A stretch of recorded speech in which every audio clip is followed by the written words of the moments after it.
Life is a riddle and a mystery. Mystery, mystery. Life is a riddle and a mystery.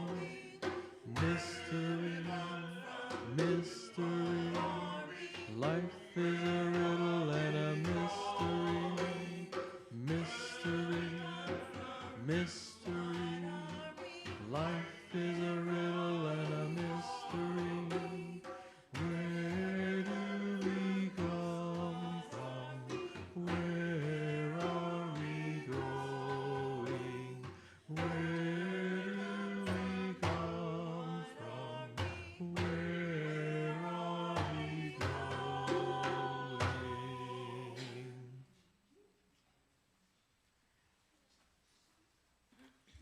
Good morning. My name is Heather Norby. I am the Spiritual Life Director for this congregation, and I use the pronouns she and her. Thank you for joining us as we continue our journey down the path of creativity together. Creativity isn't an end product. Rather, it is a process. In our brains, it is a process that engages different parts that don't usually work together, but must in order for novel ideas to arise.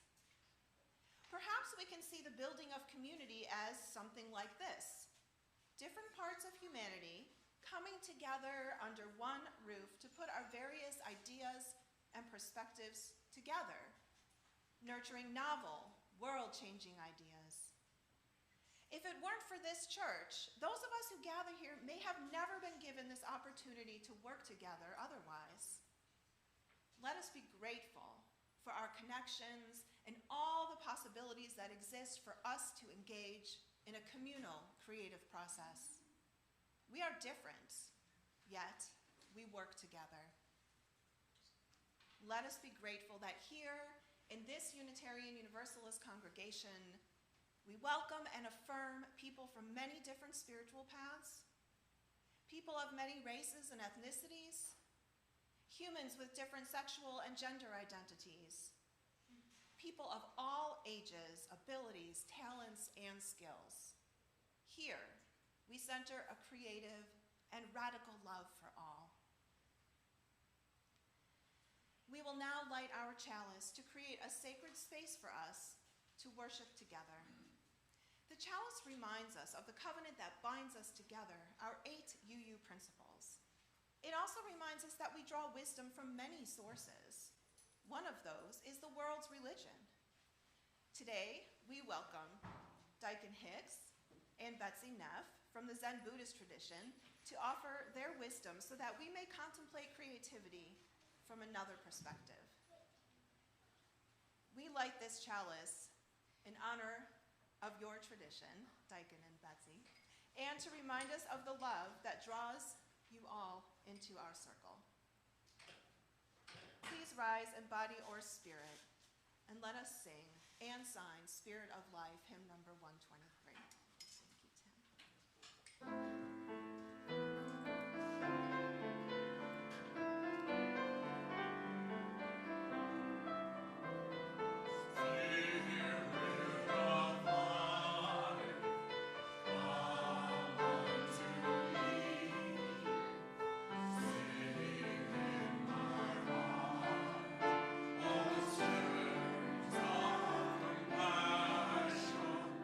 Oh, in the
like to invite our children to come up at this time.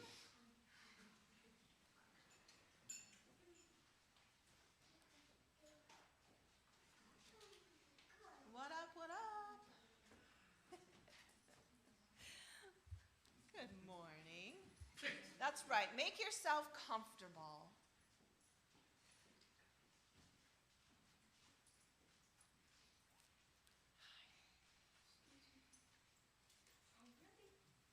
Aw, they're sharing, it's so sweet. So, we started the month off reading this book called What Do You Do with an Idea? And our idea started very small, and we started with a whole bunch of things going on here in the chalice table. And then the idea was growing bigger and bigger, and it started to fly. Do you see? Look around the room. The idea is kind of flying around the room, becoming a part of the world. Because isn't that what you do with an idea? That's right, you let it grow, and then when you let it out, it becomes a part of the world. But I have a question. Because see, here's the thing. Thoughts pop into my head all day long. All day long. Different ideas, different thoughts are popping in my head. What about you? Do you have all day long, are you thinking about stuff? Yeah. Yeah, like what? Can you even name some things that you're thinking about? Baseball, yeah. Do you have different thoughts about baseball? Mostly baseball, yeah. Presley, what about you? Soccer, yeah. Different thoughts going on all day long. So my question is, if we have all of these thousands of thoughts, how do we know what the good ideas are? The light bulb goes off? Aha! Yeah. Yeah, that could be. Well, I found this video I wanted to share with you. It's about being mindful. Do you know what being mindful means? Yes? Presley knows. Okay, so let's watch this video. We're going to learn about being mindful, and then maybe that will help us figure out how we know what ideas are good and what aren't. Are you ready? Are you comfortable? Okay.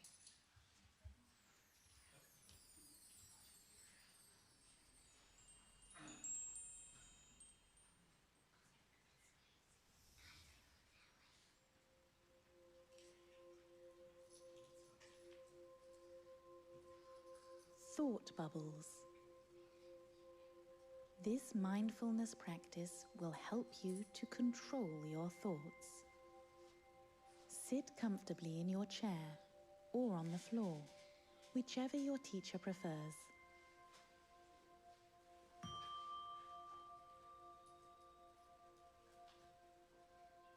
Each day, we have thousands of thoughts. Scientists say we have at least one thought every 2 seconds. That's at least 40,000 thoughts a day. Some of those thoughts are ideas. Some are memories, things we learn, or opinions. Our minds are amazing, and thinking is what makes humans so great. But sometimes we get too many thoughts in our heads, and this can make us feel worried, tired, or even angry. Imagine that thoughts are like bubbles. They pop into your head. They grow and float around for a couple of seconds and then pop and disappear. Some thoughts don't pop and go away though. They keep growing and stay floating around your mind for days. These big thought bubbles are usually questions that cause us to worry, such as, who will play with me at playtime? What are they whispering about? Will I get an invite to the birthday party? Mindfulness helps us to blow away some of those bubbles that we don't need. We don't need to worry. It doesn't help with anything. Having fewer thought bubbles clears your mind and make space for learning new things at school. Listen to the quiet music and breathe normally. When you see a thought bubble come in, breathe normally. When you see a thought bubble come into Bertie Brain's mind, then do a deep breath to blow it away.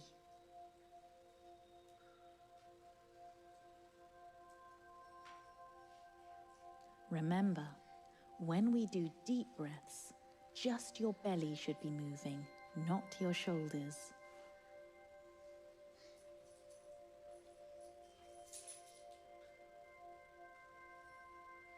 Continue breathing normally and listen to the music.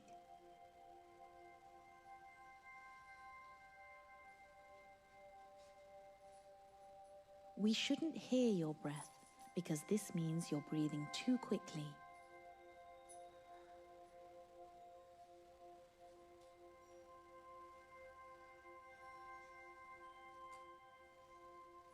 Well done. Now, for the last minute, listen to the quiet music, and when a thought comes into your head, do a deep breath to blow it away, just like we did for Bertie Brain.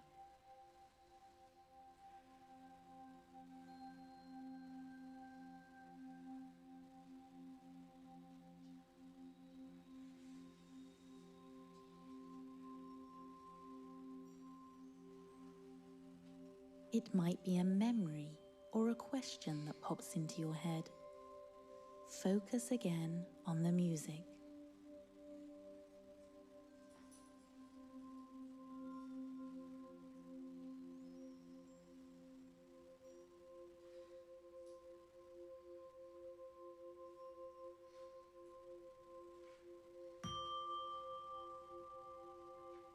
Well done.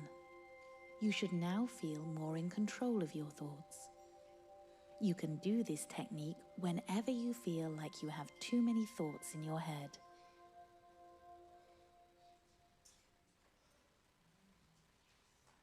Oh, you all did really well. Was it hard to sit still and breathe? It's hard, isn't it? Yeah, so we just practice a little bit at a time? Yeah. Did you have any thoughts you needed to blow away? Yeah, they were making you worry maybe? Yeah? Yeah. Well, I think that's maybe sometimes how we know when we have a good idea or a not so good idea. If our thoughts come from worry and anxiety, they might not be great ideas, right?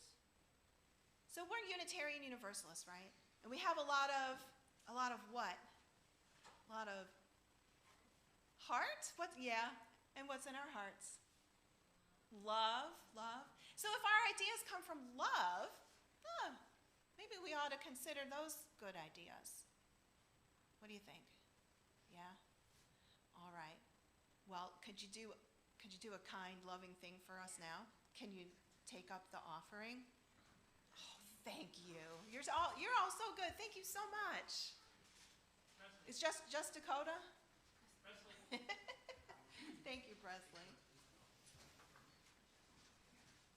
We have been able to sustain this community since 1955 because of the contributions of our ancestors and because of your contributions. Together, we share our ideas and figure out what might work best for building the beloved community. The sharing of our money goes towards making these ideas come alive and become a part of the world. Our ushers will now pass the plates so that you can give as much as you think you need to in order for our creative ideas to grow and change this community together. You can also, of course, give on our PayPal link or on the Zelle app. Thank you.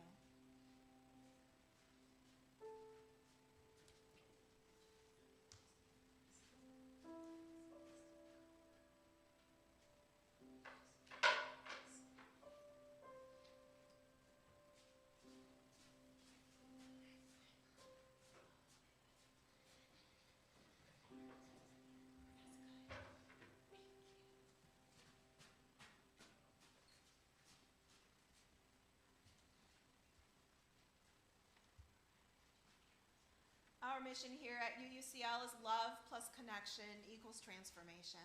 So I call us now into this connection part by lifting up some of the opportunities for being together that will be happening real soon.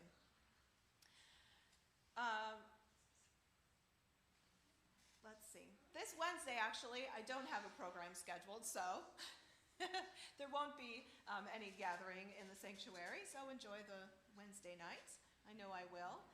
I would like to say thank you to Jeanette Manning for giving me some useful feedback for worship. I want you all to know that I value feedback. This is how we co-create together when I know what feeds you and what you're looking for. So thank you, Jeanette, and I hope to hear from more of you. Next week, it's the first Sunday of June, so we'll begin our journey down the path of delight. That's our theme for the month. We had a change on the board. Crystal Norman resigned because she's going to be moving at the end of this year, and we're very sad to see her go, and we wanted to give her time to get ready to move, so we let her resign from the board. But we filled the spot with Justin, so Justin is now going to fill Crystal's term. Our next Pride and Faith Choir rehearsal is Saturday, June 10th at 6 p.m. This is a great way to connect with the progressive Lakeland community outside our walls, so please feel free to join us in this choir rehearsal. It's at Beacon Hill Fellowship, which is where the Pride and Faith worship service will be happening this year on June 15th at 7 p.m. And also, I will once again have the petitions to sign to put abortion access back on the ballot. I will have those again after the service. So if you didn't fill one out last week, please see me, and you can fill one out this week. All right. Well, all of this and much, much more is in our e-newsletter that is published every Wednesday and posted on our hallway bulletin board. So please be sure to read it. Thank you. Well, this month, we've been centering ourselves in creativity. Let us recall these words from John O'Donohue. The heart of human identity is the capacity and desire for birthing. To be is to become creative and bring forth the beautiful. So today, as you engage yourself in this worship service, I ask you to listen closely to the perspective that Daikin Hicks and Betsy Neff are offering us. How does seeing things differently open up new paths for the creating spirit of life? How does it bring forth the beautiful? So we welcome you, Daikin, to come on up, and Betsy too.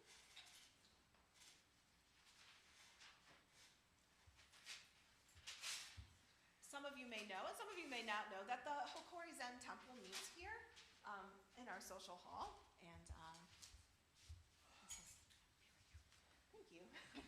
I think you all meet here Saturday mornings, is that right? Yes, Saturday, every other, first and third Saturday. First and third Saturdays. So welcome.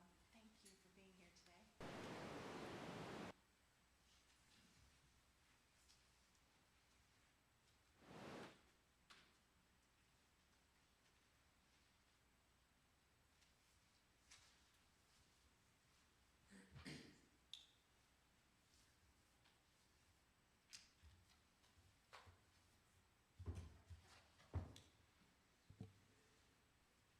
Good morning. First off, thank you all for being here and for having me. It's always an honor to be here, and I always enjoy my visits. I particularly appreciate the openness of your community and having us here, like within your community, as part of your community, and just how much you nurture that inclusivity, which is something that's really important to us and our tradition. So thank you all for that. Thank you for listening today. The talk relates to creativity, which, if I can have my first slide, you'll see I'm calling it Zentivity. not too creative of a name, actually. So the talk today will be a little bit different. We have different types of, kind of Dharma talks that we give. Typically when I come, I do what we call teisho, which is a kind of talk within the process of the meditation of, so it's Zen talks, right? Talks as an action, not as an object, right? And with no object. And in that sense, if it's functioning, it's not I that am talking, right?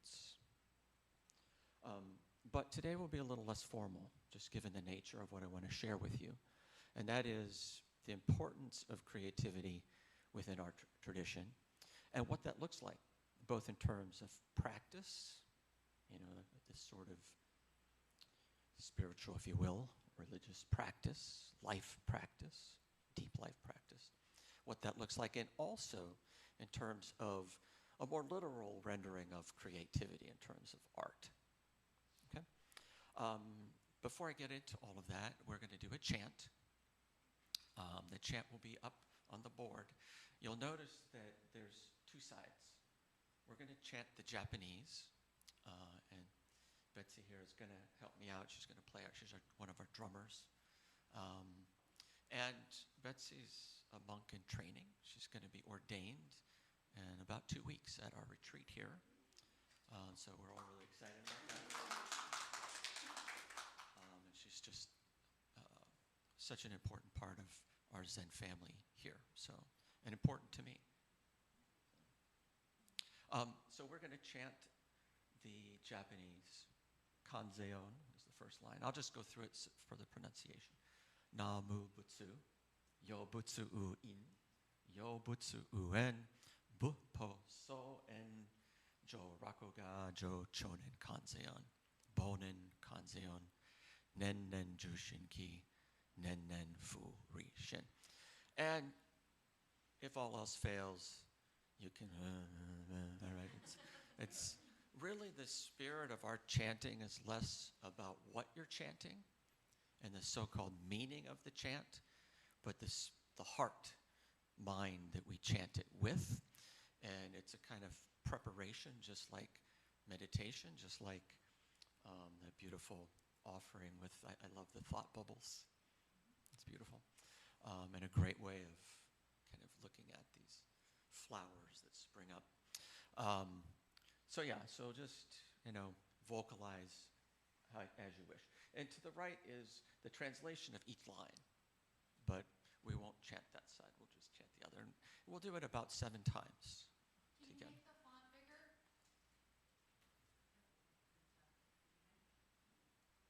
We'll see. Feel free to come up front. Okay. Sorry. I am wearing Where? my glasses. Yeah, so see where it says Sangha? That got squeezed over. So it's Vuposo and Jo Rakogaja. The Sangha goes over with the translation. That's community, right? Indirectly Buddha, Dharma, Sangha. So just ignore that part. All right. So I will introduce it with the title, right? So there'll be a bell, right? And a gats, and then I'll introduce in Meijuku Kanagyo the title. I'll ring the bell and then we'll do it. And you'll hear the drum kick in. Okay?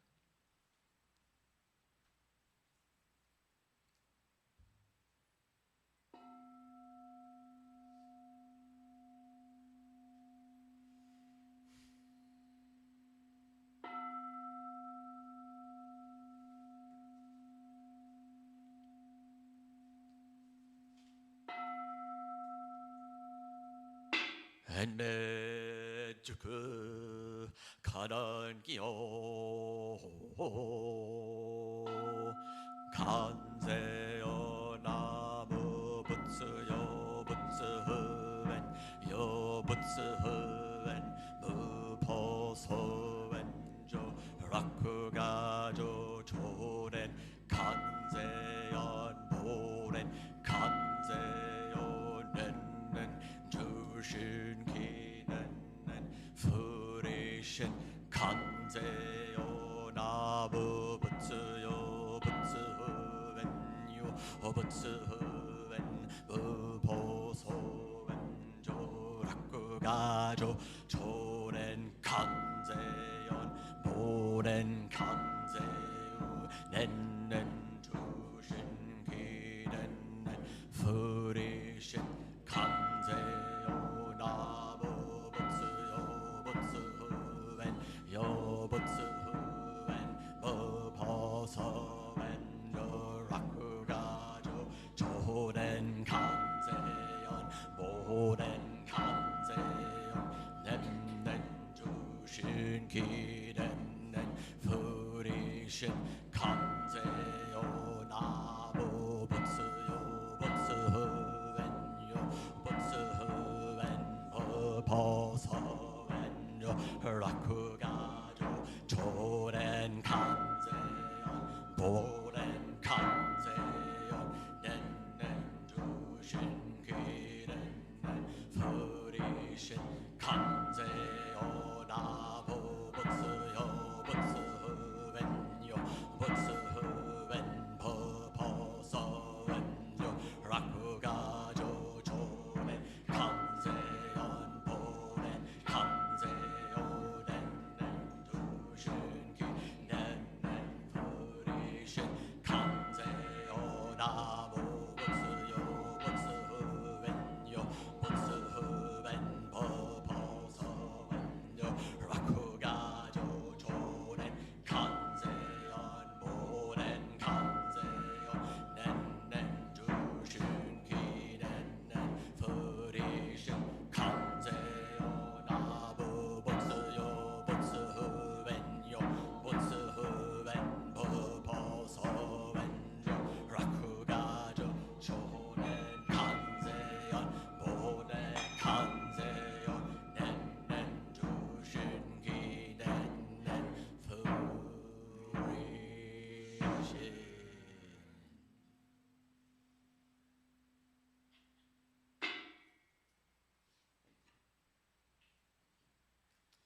All right, so I'm going to be reading from one of our most important teachers in our tradition, Dogen Zenji. And I believe that when I was here last,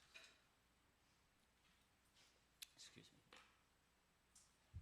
I also used a quote or passage from Dogen in his what we call the Shobogenzo, or treasury of the eye, the heart of the teaching, the Dharma.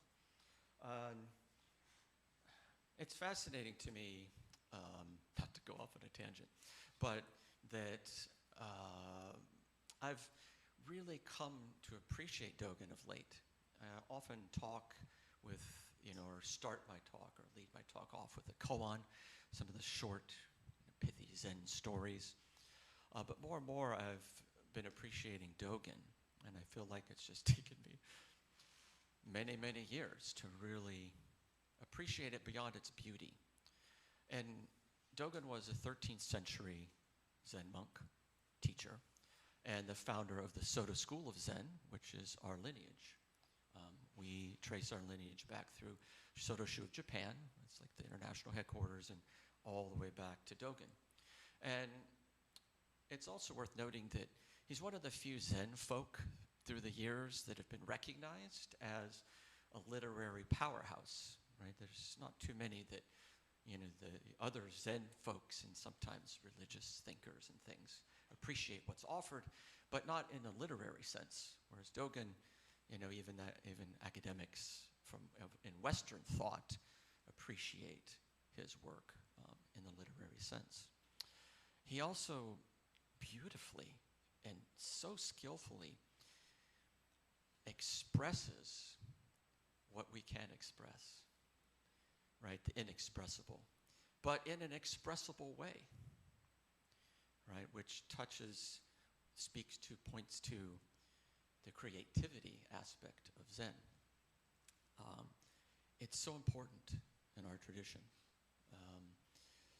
In fact, my first teacher, John Daidaluri, who has since passed, but his monastery, he taught what he called the 8 gates, which roughly aligned with the Noble Eightfold Path of Shakyamuni Buddha. And one of the 8 gates is art practice, the practice of creativity, which was near and dear to his heart. And when I started practicing there, I was in music school. I was doing my master's in music, Manhattan School of Music, and was part of that community, both in the city and at the monastery. And when we entered into our intensive training periods that happen 2 times a year, it's called Ongo, which is a 3-month period where we intensify our practice, our commitments to the practice. And it mirrors the practice of Shakyamuni Buddha years and years ago, where they would gather together, monks would gather together during the rainy season. Monsoon season in India was just impossible to travel at the time. And during that time, we would take up an art practice. Our teacher would offer a passage, usually from Dogen, and we would enter into the practice of expressing it, sitting with the teaching, meditating with the teaching, reflecting on the teaching, and offering it up in whatever means or medium that we would like to, whether it's through poetry or a visual medium or music. And I took part in a music group, and it was a lovely and vibrant experience, an extension of the Zazen, and such an important part of our practice. We don't always get to engage in it, unfortunately. Here, for various reasons. I'm not a resident teacher. We have a very small community and people come from all over the place. And so it's hard for us to engage in a regular kind of art practice where people are getting together each week and doing something together. But it is something that's important to us in our practice. This is from the fascicle called Baika, or plum blossoms. And it's near and dear to my heart because it's one of the texts that I took up. It's one of the first texts I took up as an art practice way back when I was doing my master's in music. And I actually wrote a chamber piece, classical chamber piece, based off of 5 of the poems in this fascicle. I'm just going to read just a snippet. But I encourage you to check out Dogen. It's amazing reading. All right, so the original face is beyond birth and death. Spring and plum blossoms enter into a painting. When you paint spring, do not paint willows, plums, peaches, or apricots. Just paint spring. To paint willows, plums, peaches, or apricots is to paint willows, plums, peaches, or apricots. It's not yet painting spring. It is not that spring cannot be painted. But aside from old Buddha, he's talking about his teacher, Jujing here, referring to him. There is no one in India or China who has painted spring. He alone was a sharp-pointed brush that painted spring. The spring is spring in the painting as it enters into a painting. He does not use other means, but let plum blossoms initiate spring.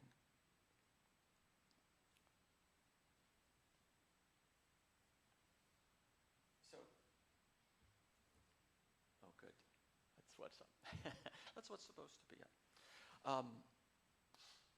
For us, the practice begins with usually a question, something in our lives that brings us to such an inquiry we call the Great Doubt.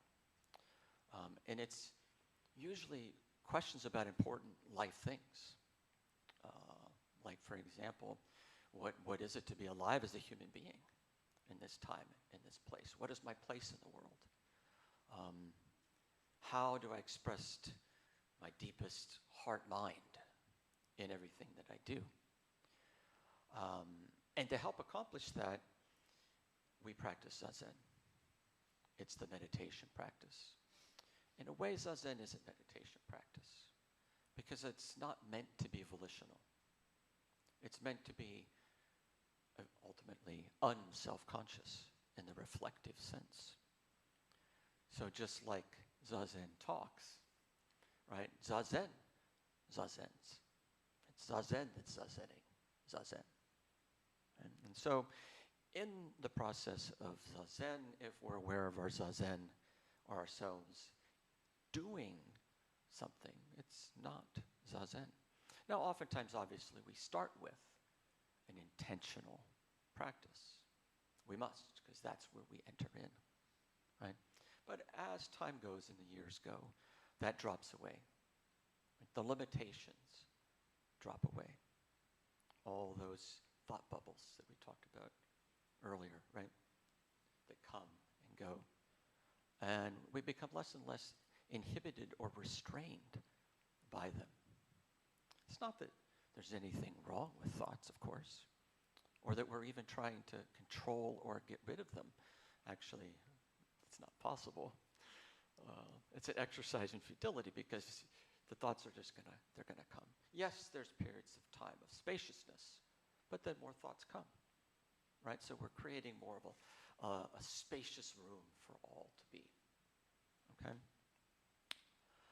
Now, this entering into the unself-conscious is, in a sense, the birthplace of creativity in our tradition. Okay? And the nature of such a condition, right, the unself-consciousness itself, being our participant in the unself-consciousness of being, not a being. Right? We give ourselves freely to that, enter into that.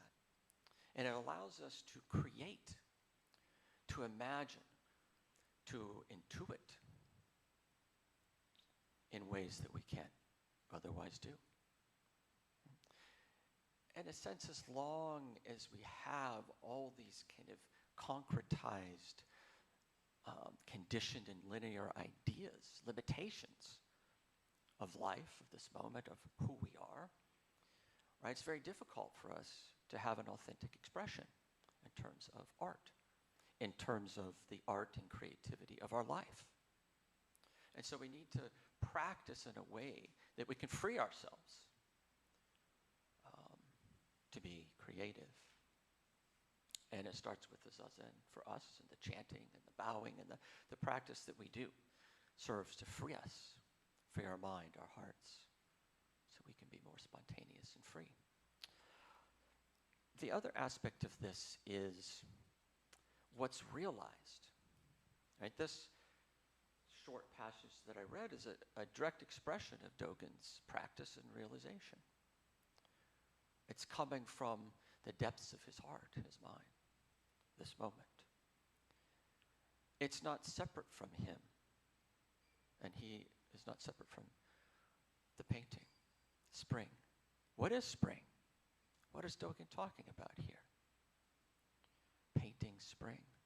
How is it that when we simply paint willows and trees and flowers and lights and fans and chairs, that we're not painting spring? How can we paint willows, flowers, chairs, fans, and paint spring? Is it you that's painting? Or is painting painting? Is it the painting onto the canvas or the canvas into the painting? Right? All these questions are speaking to an intimacy that happens when those limitations are lifted, when the mind frees and we become completely present in our life without those hindrances. And this allows us to imagine, which in itself is a creative process, this moment, this life, and intuit this. Right? It's really all that's happening in a way. Right? You can read a lot about Zen, and there's endless chatter about Zen enlightenment and all of these things. We're just noticing who we are really, beyond the limitations, right? And appreciating each morsel of life without those preconceived notions of what it is, could be, might be, what we want it to be. And that creates this process, even before we talk about art practice, of creativity and a sense of creation and creating moment to moment this life and what's happening. So that's kind of the groundwork. Oh, good. See, he's got me covered. For springing this aspect of ourselves into our lives, into reality, springing forth into the canvas. Dogen says, it's not that spring cannot be painted, right? But the issue is ourselves and our minds. When it's separate, when we are not whole, when there's an object of mind. And so when talking about art, whatever the medium is, music, painting, poetry, many others, those are kind of the big ones, right? We start with this, right? The expression we're looking for is a direct pointing of the heart-mind. Unself-conscious, immediate, springing forth like spring, like the plum branch poking through the snow in the winter, the blossoms sprouting in spring. We've seen the ensos, Zen ensos, right? That's an expression of that. There's no preparation. Well, there is preparation, but in the doing,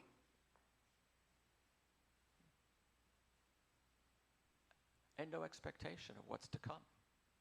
No thought of, oh, well, I want it to be this, that, or the other. It's not an easy thing to do. One thing I'd like to share is a list of attributes. This is from my teacher here, Lumitzen and Nordstrom Roshi. And in response to the traditional Zen precepts, which are similar to the Christian commandments, though often translated in the affirmative instead of the negative, right? So instead of do not, affirm, right? Be giving, affirm life, right? Those kind of affirming precepts as opposed to the other. He came up with a set of what he calls desirable human qualities that arise within Zazen, the mind of Zazen, within that intimacy where the subject-object dichotomy has dropped off. Right? Being open and vulnerable, being compassionate, sincere, generous, non-judgmental, unself-conscious, spontaneous, playful, intuitive, intimate, brave, courageous, a sense of wonder, mystery, and delight, humorous, capable of delight and surprise, creativity, honesty. And of course, these are the ingredient when we're speaking about art and creativity. Not just the physical art that we make, but in the art of our lives when we go out into the world. Right? And at the end of this little passage, he speaks to that. Right? It's his skillful means in talking about his realization in the world. This spring is spring in the painting as it enters into a painting. He does not use other means, but lets plum blossoms spring forth and initiate spring. Spring forth. What are the plum blossoms?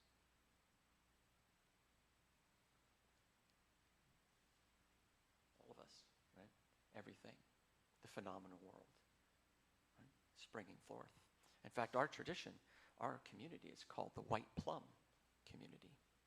Right? And when there's somebody newly ordained, we talk about the sprouting plum blossoms, right? Or, somebody becomes a teacher, they're welcoming new plums to our lineage.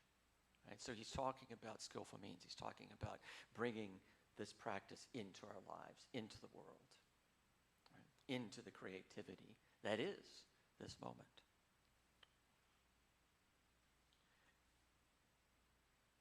I need to be mindful of my time. So a story to tie this together. When I was young and living in New York, doing my master's, and this was even before that, I was a musician, a percussionist, and I went to Manhattan School of Music to become a musician, a professional musician.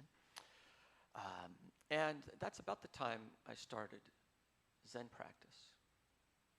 And one of the difficulties I was having was chronic self-consciousness, where I'd practice and practice and practice.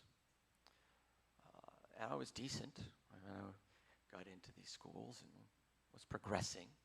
But then when I would get in front of the audience or at the audition, I'm not joking. I was a percussionist, and I'd go up to the xylophone and have to play these pieces, and my hands are... It's kind of an interesting music. Wasn't what people were looking for, though, in auditions. And it was crippling, really crippling. And ultimately led to my movement away from being a professional musician. I made all kinds of excuses at the time, right? And there were other factors in that decision. But after a lot of years of schooling, right? Six, almost 7 years of music school, a lot of student loans, and a few years playing professionally, I basically walked away. And the root of that was lack of confidence in who I was, what I had to offer, my ability to do it. I didn't think I could do it. I didn't think I could be successful. And that toxic self-consciousness. I don't mean feeling embarrassed, although that's a product of self-consciousness. I'm talking reflectively so. I am aware of that. And in any true creative process, whatever it is, right, when Yo-Yo Ma plays his cello, is he aware of himself playing the cello? The gymnast, the dancer, the great painter, the poet. It's not just in the areas that we think of art. When humans do inspiring things that we look at and say, wow, like how does someone do that even? Right? They're not entering into that process self-consciously. I remember doing recitals and things when I was younger in undergrad and things, playing pieces where I would get to the end of the piece and I didn't know how I got there. I didn't remember or have a recollection consciously of what I had done. And yet, something was done. We call that non-doing. Wu Wei. Not doing. Non-doing. Right? This speaks to that first line and talking about painting spring willows and so forth. Right? Painting those things is not painting those things. In other words, if it's a volitional act, if it's a reflective, self-conscious act, right, then it's not really painting spring. It's not really authentic to this moment. Right? It's inspired in a sense when we don't know what's coming, what's happening. Right? There's that aliveness to that spontaneity.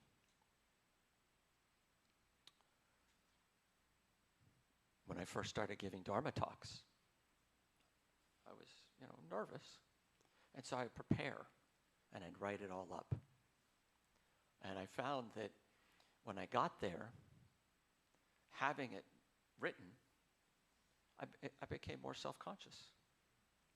And then I was fumbling, right? Because I would look up or something, or say something, I'd lose my spot. I get all tangled in my mind, right? And then so finally I tossed it. I let the preparation before the talk happen, but then once I get there, I just jump in.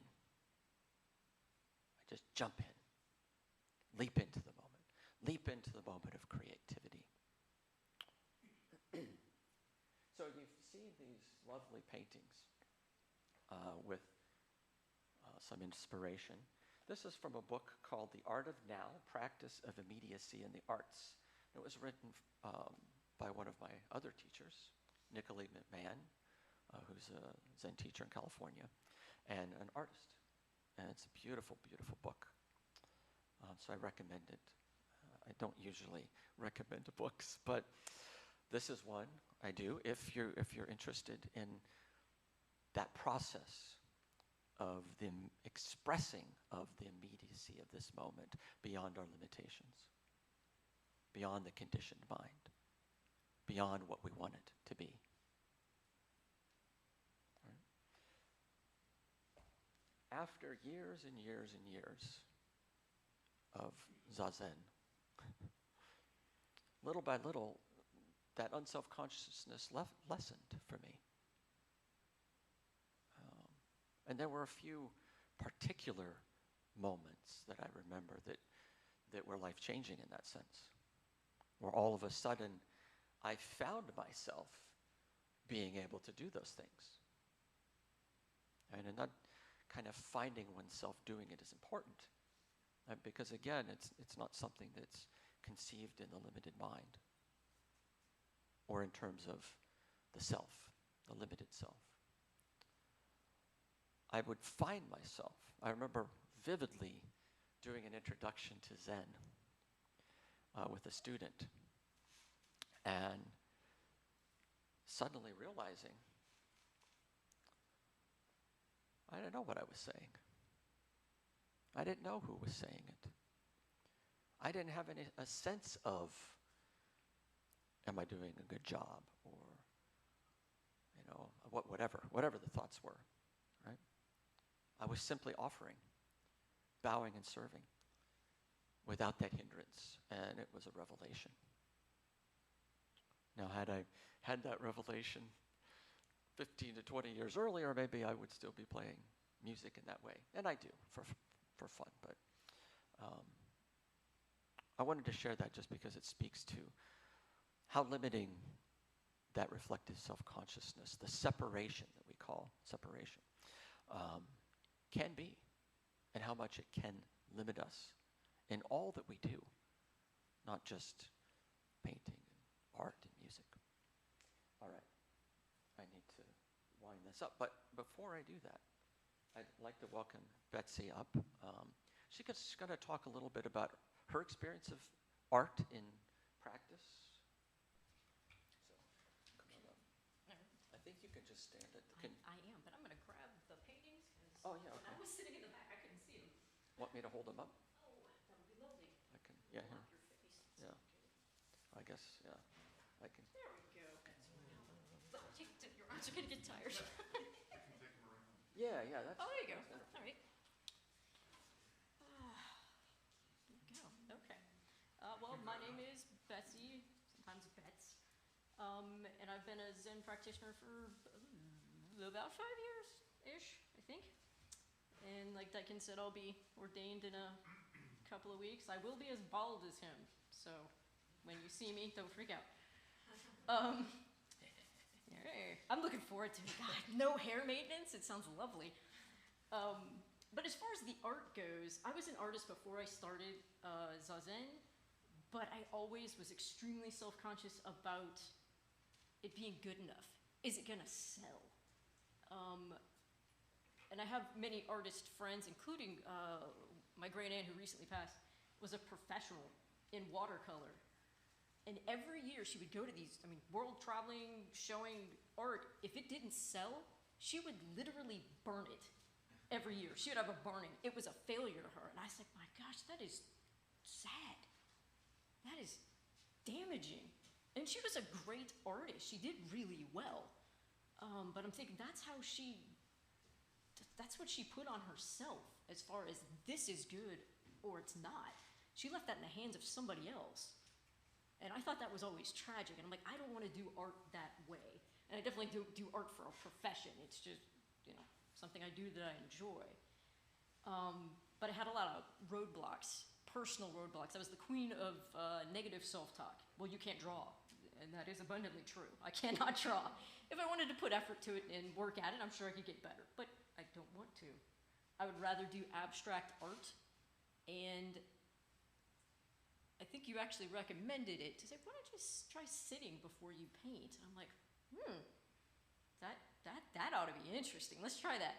So I made sure I had I just picked paints and things, like when I did those, that I knew would complement each other so I wouldn't create like mud color.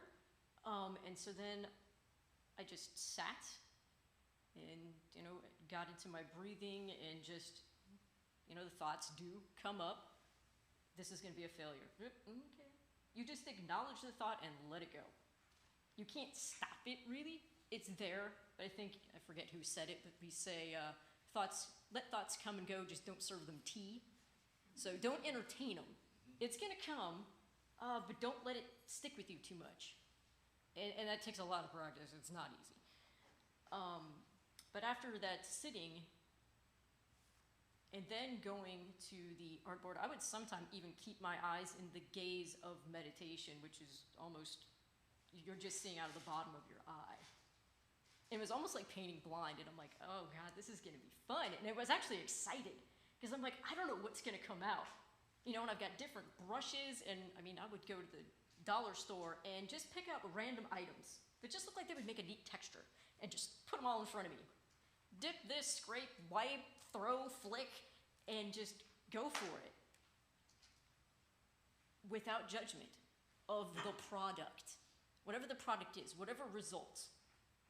Is it good? Is it bad? Is someone gonna wanna buy it? That is out the door. You just enjoy the process. Enjoy the creativity. Enjoy being in that moment, being creative. Now, if somebody looks at that painting and says, wow, that looks like spring, was that my intention? No, but that may be theirs. And that's okay. But I found the ability to have Zazen as a part of my life and practice helped my art to be authentic, freeing, and to really leave behind what happens to that art afterward. I do like to share my art. I love people to look at it. But if it doesn't go any farther than that, then I feel like it's achieved its purpose. And I wouldn't have been able to say that before Zazen. I'd be like, oh, no, if nobody wanted it or it didn't sell at a fair or whatever, I would be self-deprecating. And Zazen has allowed me to just experiment, go, have fun with it, see what happens. I met an art teacher, and this kid was in preschool, and he had his favorite red crayon, and he was coloring with it, and he broke it. It snapped when he was, with it, and he went up to the teacher, and he's like, I broke my red crayon. And he was just in tears. And she looked at him, and she's like, you didn't break your red crayon, you just got 2. And his mind just went, and I was like, oh, it gave me goosebumps. I'm like, that was skillful teaching right there. And it totally changed that kid's idea. What would have been a failure to him or a loss of a tool or feeling like he's in trouble or being judged or something, it just went flip out the window, and he just went right back to what he was doing. Kids are a little more flexible in that area sometimes than we are as adults, but that snapped red crayon stays with me when I do my art practice. So, and that's all I have to say. Thank you.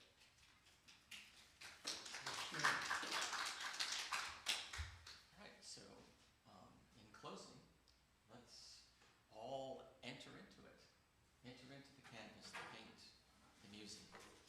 life together. Thank you.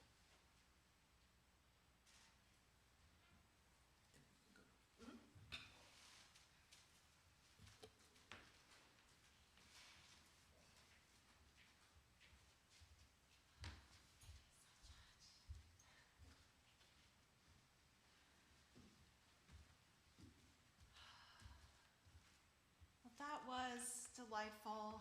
Thank you so much for joining us this morning, imparting wisdom upon us. I think that what's going to stick with me most is knowing myself beyond the limitations. Like, that message was strong, and I really appreciate that. Thank you. Often, a message can touch us in different ways. And sometimes as we listen, deep memories bubble up. Sometimes we are touched by joy. Sometimes certain things hit a tender spot. We honor all of this during our moments of joys and sorrows.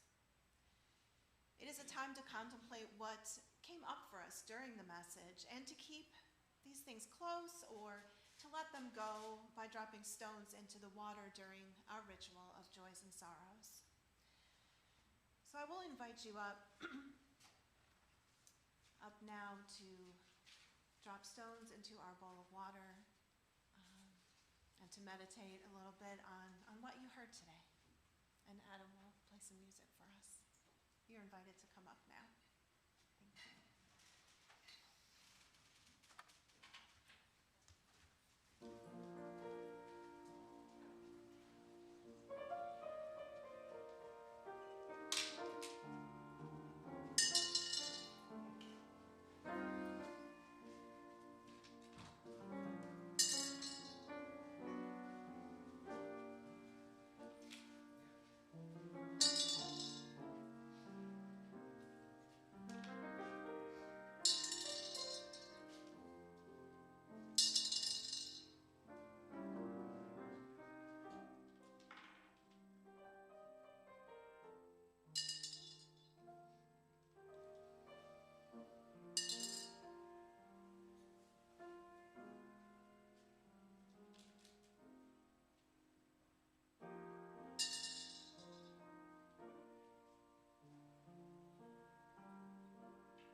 Please keep Tom Bergen in your thoughts today.